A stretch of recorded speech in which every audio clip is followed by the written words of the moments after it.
Hello my young friends, good morning. मैं Suresh sir फिर एक बार आपके साथ क्लास 12 के फिजिक्स को लेकर के इलेक्ट्रोस्टैटिक्स मेरा चल रहा है और ये लास्ट पड़ाव पर जिसको कह सकते हैं आप आ चुके हैं हम लोग।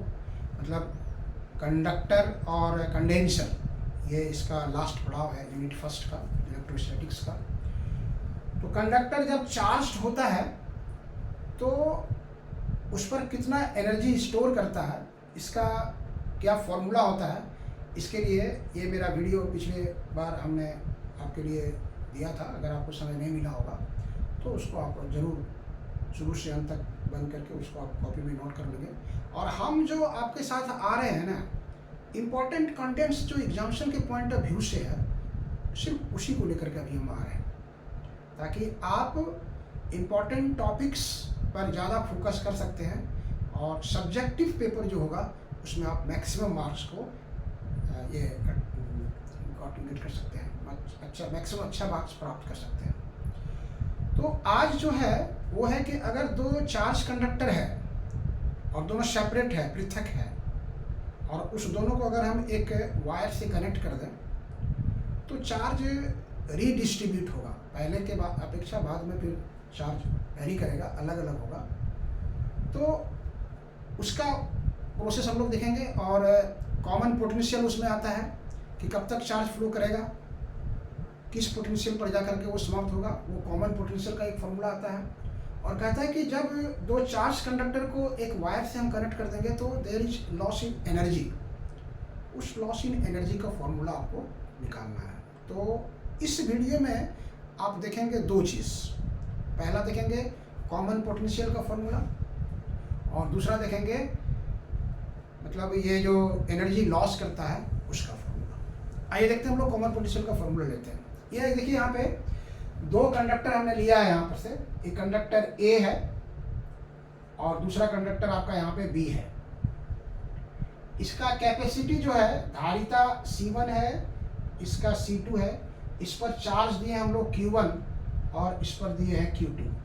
चार्ज देने से इसका जो पोटेंशियल है वो V1 आता है और इसका जो पोटेंशियल है वो V2 आता है। मतलब इसका V1 है और इसका V2 है। तो हम यहाँ लिखे हैं, माना कि C1 और C2 धारिता के दो पृथक्कृत चालक A और B को क्रमशः Q1 और Q2 आवेश देने पर इस पर क्रमशः V1 और V2 विभव पोटेंशियल डेवलप करता है, उत्पन्न करता है, जहाँ V1 का जो वैल्यू है वो V2 से अधिक है। मतलब potential of A is more than that of potential B। Formula पढ़े थे C equal to Q by V। Formula पढ़े हैं C इक्वल टू कैपेसिटी जो होता है वो Q बाई V होता है, इसलिए Q बराबर जो हो जाएगा C इंटू V। ये कंसेप्ट है आपका। इस फॉर्मूले के आधार पर हम लोग यहाँ निकाल लेंगे कि इस चार्ज का जो Q1 का वैल्यू होगा वो कितना होगा। तो Q1 बराबर C1 इंटू V1, इसके फॉर्मूला से C इंटू V है।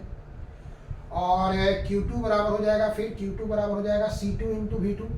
ये C2 इंटू V2 हो गया। टोटल चार्ज कितना होगा? चार्ज इज स्केलर क्वांटिटी, अदिश राशि है, इसलिए सिंपल ढंग से इसको आप जोड़ सकते हैं।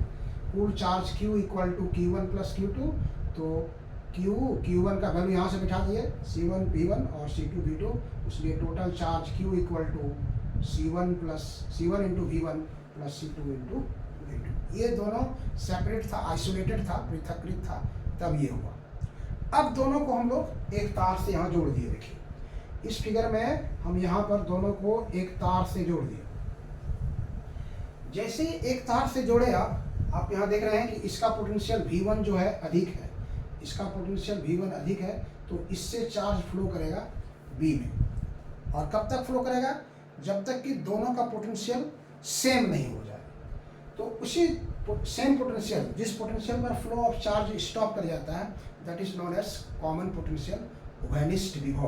तो हमने लिखे हैं जब A और B को एक तार से जोड़ा जाता है तो A का आवेश B में तब तक प्रवाहित होता है जब तक दोनों का विभव समान, कॉमन, सेम नहीं हो जाता। और इसको हमने यहाँ पर V मान लिया है। तब आप इस फॉर्मूले को फिर लगाएंगे, Q equal to C1 V1। तो अब मान लीजिए कि इससे चार्ज फ्लो करके उसमें गया तो इसका चार्ज जो होगा कॉमन पोटेंशियल पर Q1 है, Q1 है डैश है, और इसका है Q2 डैश। तो Q1 डैश का जो फॉर्मूला हो जाएगा वो हो जाएगा C1 इंटू भी कॉमन पोटेंशियल, C1 इंटू भी, और Q2 डैश का फॉर्मूला हो जाएगा C2 इंटू भी। तो ये हो गया Q1 डैश C1 भी और Q2 डैश C2 भी। फिर टोटल चार्ज कितना होगा यहाँ से, इसका कुल आवेश जो होगा, अगर Q डैश मान लेते हैं, that is Q1 dash plus Q2 dash, Q dash equal to C1 भी प्लस C2 भी यहाँ से हम कॉमन ले लिए, तो Q dash equal to C1 plus C2 into भी। कॉमन पोटेंशियल पर क्या होगा कि चार्ज का फ्लो बंद हो जाएगा, लेकिन जितना चार्ज इससे इसमें गया है, जितना यहाँ घटा है उतना वहाँ बढ़ा है, मतलब कंजर्वेशन ऑफ चार्ज जो है, कनेक्शन के पूर्व का टोटल चार्ज और कनेक्शन के बाद का टोटल चार्ज सेम होना चाहिए। इसमें यहाँ पर लिखे आवेश संरक्षण के सिद्धांत से Q dash equal to Q dash का फॉर्मूला यहाँ से आया, देखिए C1 प्लस C2 इंटू भी, C1 प्लस C2 इंटू भी, और यहाँ है C1 V1 plus C2 V2, इसलिए भी यहाँ निकाल दिए हम लोग, इससे डिवाइड कर दिए C1 V1 C2 V2 bye C1 plus C2। ये कॉमन पोटेंशियल का फॉर्मूला आपको आ गया, पहला फॉर्मूला। दोनों चार्ज जो आइसोलेटेड कंडीशन में था उसका कैपेसिटी और पोटेंशियल का प्रोडक्ट, कैपेसिटी और पोटेंशियल का प्रोडक्ट का सम, और डिवाइड कर देंगे दोनों के कैपेसिटी के सम से। इस कॉमन पोटेंशियल पर इसका चार्ज और इसका चार्ज का रेशियो कितना होगा, अगर आप निकाल सकते हैं Q1 dash by Q2 dash, तो Q1 डैश आप निकालें, यहाँ पर देखें C1 भी और Q2 डैश C2 भी कैंसिल हो जाएगा, C1 plus C1 by C2, मतलब कॉमन पोटेंशियल पर कंडक्टर पर जो चार्ज होगा वो उसके रिस्पेक्टिव कैपेसिटी के रेशियो के बराबर होगा, कैपेसिटी के रेशियो के बराबर होगा। अब नेक्स्ट फार्मूला के लिए आपको जाना है, वो है कि आवेशों के पुनर्वितरण में ऊर्जा की हानि किस प्रकार होती है। तो कैसे एनर्जी लॉस करता है वो हम लोग यहाँ चर्चा करेंगे। यहाँ देखिए दोनों चार्ज, जो दोनों कंडक्टर है A और B, इसका कैपेसिटी है C1 और पोटेंशियल है V1, इसका कैपेसिटी है C2 और पोटेंशियल है V2। तो एनर्जी का हम लोग एक फॉर्मूला देखे थे C1 और V1 के रूप में, हाफ CV स्क्वायर, ये फॉर्मूला आपको याद है, energy equal to half C into V square. तो इसका एनर्जी को हम मान लेते हैं U1 और इसके एनर्जी को मान लेते हैं U2।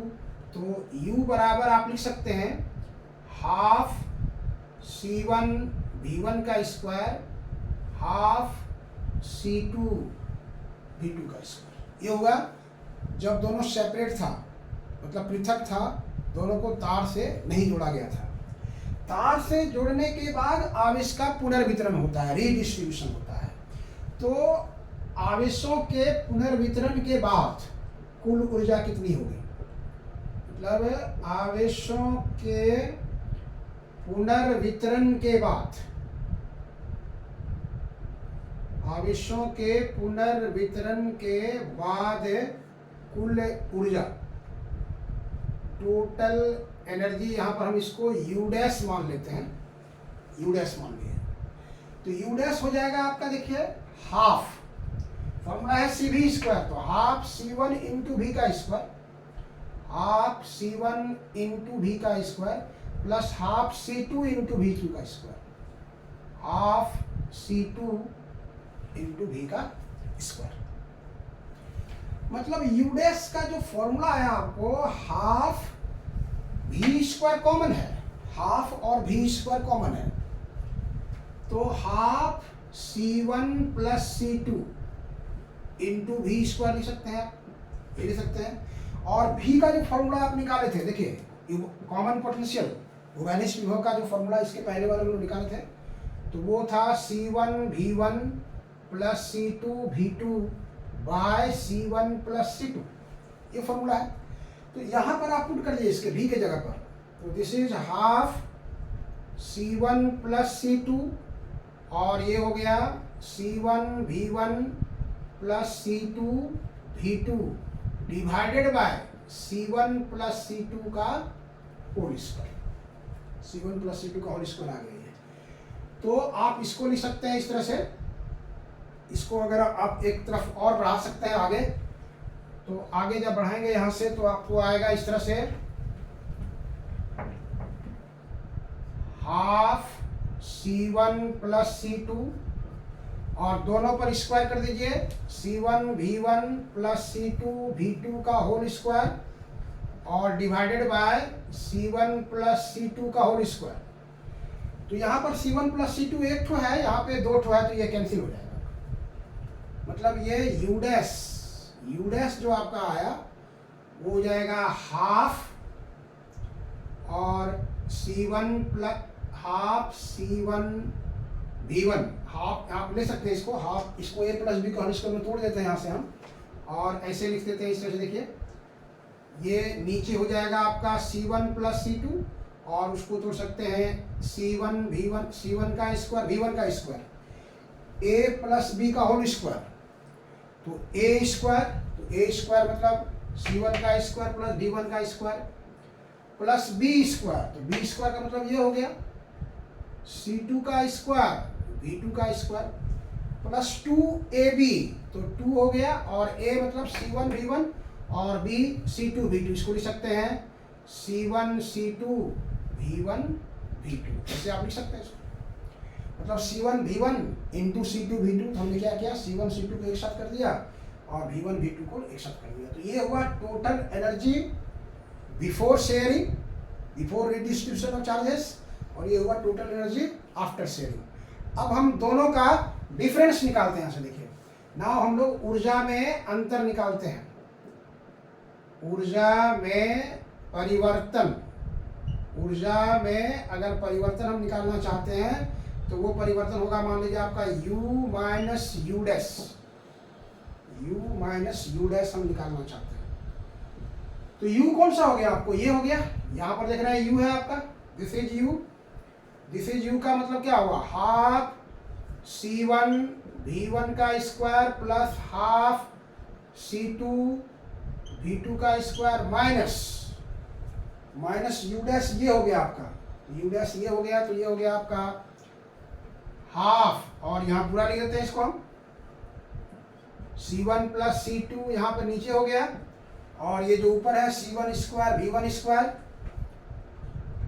C1 square V1 square C2 square V2 square plus 2C1 C2 V1 V2। अब टोटल का इस U डैश माइनस U को हम यहाँ लिख रहे हैं, ये डेल U हमने लिख दिया इसको, U माइनस यू डैश को हमने डेल U लिख लिया। हाफ सब में कॉमन है, ये ले लिए, पूरा हाफ कॉमन ले लिए, और यहाँ से एलसीएम ले लिया इसका, C1 प्लस C2 का ये एलसीएम हो गया। अब यहाँ से देखिए हाफ कॉमन है और यहाँ ये नहीं है, तो ये इसके साथ मल्टीप्लाई होगा, मतलब C1 V1 का स्क्वायर, और ब्रैकेट के अंदर रख दीजिए C1 प्लस C2 प्लस, यहाँ पर भी ये नहीं है इसलिए वहाँ पर भी मल्टीप्लाई होगा, C2 V2 का स्क्वायर C1 प्लस C2, और ये हो गया माइनस, ये आपका माइनस हो गया। तो माइनस में ये ऑलरेडी यहाँ पर है, न्यूमरेटर इसका जो है डिवाइड करने की जगह ये कैंसिल हो जाएगा, तो सीधे यही बचेगा, तो ये बचेगा, तो इसका मतलब ये बाहर माइनस साइन है, तो पूरे सबका साइन बदल जाएगा वो, तो माइनस C1 का स्क्वायर V1 का स्क्वायर माइनस C2 का स्क्वायर V2 का स्क्वायर, फिर यहाँ पर लिख सकते हैं आप minus 2C1 C2 V1 V2, ये आपका फॉर्मूला आ गया यहाँ से। अब देखिए कौन कौन कैंसिल होता है, यहाँ से कैंसिल कर सकते हैं। अच्छा एक बार और बढ़ते हैं, देखिए हम एक बार और बढ़ेंगे यहाँ से, तब क्लियर होगा आपका। हाफ हो गया, ये पूरा सेम चीज हम रिपीट कर रहे हैं यहाँ से, देखिए स्टेप फॉलो कीजिए, कहीं दिक्कत नहीं होना चाहिए। अब ये इसके साथ मल्टीप्लाई होगा, C1 V1 का स्क्वायर इंटू C1, तो C1 का स्क्वायर V1 का स्क्वायर, फिर ये इसके साथ आएगा C1 C2 V1 का स्क्वायर, फिर इसके साथ आएगा ये C1 C2 V2 का स्क्वायर, फिर इसके साथ आएगा ये C2 का स्क्वायर V2 का स्क्वायर, फिर सेम चीज ये रहेगा C1 का स्क्वायर V1 का स्क्वायर, C2 का स्क्वायर V2 का square, 2C1 C2 V1 V2। अब देखिए यहाँ से कौन कौन जाने वाला है। C1 square V1 square plus में है, C1 square V1 square minus में है, C2 square V2 square plus में है, C2 square V2 square minus में है, और नीचे सॉरी यहाँ नीचे तो ये रह गया आपको C1 प्लस C2। तो ये दोनों कैंसिल हो गया, मतलब 4 कैंसिल हो गया। अब जो बच रहा है उसमें देखिए क्या बच रहा है, कुछ कॉमन आ रहा है। जो रिमेनिंग पोर्शन है उसमें कुछ आपको कॉमन मिलेगा। क्या कॉमन आ रहा है देखिए, C1 C2 सब में है। अगर आप बारीकी से नजर कर रहे हैं, आप यहाँ से देखिए, मतलब ये जो डेल यू है, del U equal to C1 C2 V1 square, C1 C2 V2 square, C1 C2 2 V1 V2। तो हम इसको कॉमन ले लेते हैं, C1 C2 कॉमन ले लिए, और हाफ तो यहाँ पर है ही, 2 ऐसे कर देते हैं इसको, मतलब 1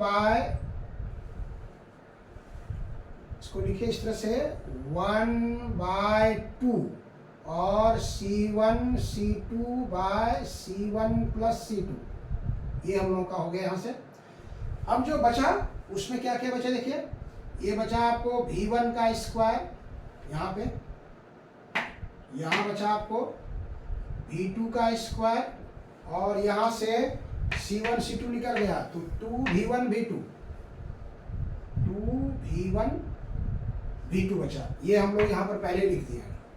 तो इसको आप लिख सकते हैं half C1 C2 bye C1 plus C2, और a माइनस बी का होल स्क्वायर इसको लिखा जा सकता है। a माइनस बी का होल स्क्वायर हो गया a square plus b square minus 2ab। This is formula for loss in energy. Loss in energy का ये फॉर्मूला आपको आया यहाँ से। इसके पहले का फॉर्मूला था कॉमन पोटेंशियल का, और ये है लॉस इन एनर्जी का। अब यहाँ पर V1 और V2 का मान कुछ भी हो, अगर मान लीजिए V1 बड़ा है V2 से, तो ये बड़ा में से ये घट जाएगा, पॉजिटिव आएगा। और अगर ये छोटा है ये बड़ा है, मान लीजिए ये 2 वोल्ट है ये 5 वोल्ट है, तो 2 माइनस 5 -3 आएगा। -3 का स्क्वायर करेंगे तो +9 आएगा। तो V1 और V2 के हर एक मान के लिए, V1 और V2 के हर एक मान के लिए डेल U जो है वो पॉजिटिव है आपका, ये धनात्मक होगा। धनात्मक होने का मतलब हुआ कि ये कहाँ से आया था, U माइनस U डैश से आया था। पहले वाला अधिक होगा, बाद वाला कम होगा, इसलिए U dash is less than U। अतः आवेशों के पुनर्वितरण में ऊर्जा की हानि होती है। कभी तो क्वेश्चन पूछ देता है कि prove that there is loss in energy during redistribution of charges. आवेशों के पुनर्वितरण में ऊर्जा की हानि होती है, इसे आप साबित करके दिखाइए। तो यहाँ तक लाने के बाद ये आपको लिखना पड़ेगा कि U dash is less than U। अतः लिखेंगे अतः आवेशों के पुनर्वितरण में ऊर्जा की हानि होती है। आवेशों के पुनर्वितरण में ऊर्जा की हानि होती है। आवेशों के पुनर्वितरण में ऊर्जा की हानि होती है। There is loss in energy during redistribution of charges और शेयरिंग ऑफ चार्जेस। अब कहता है कि क्यों लॉस करता है, आपके मन में ये बात आती होगी कि क्यों लॉस करता है। तो यहाँ देखिए ये चार्ज A था, सॉरी कंडक्टर A है और ये B है। इस पर इसका कैपेसिटी C1 है, इसका पोटेंशियल V1 है, इसका कैपेसिटी C2 है, इसका पोटेंशियल V2 है। इस दोनों को हम लोग एक तार से जोड़ दिए, एक तार से जोड़ दिए। तो इसका चार्ज, चूंकि यहाँ पर देखे थे हम लोग V1 is greater than V2, तो इसका चार्ज इसमें फ्लो करेगा, इसमें फ्लो करेगा। यहाँ पर भी पॉजिटिव चार्ज है, यहाँ पर भी पॉजिटिव चार्ज है। दोनों पॉजिटिव चार्ज के बीच में रिपल्सन का फोर्स काम कर रहा है। तो रिपल्सन फोर्स के अगेंस्ट में वर्क करना पड़ रहा है।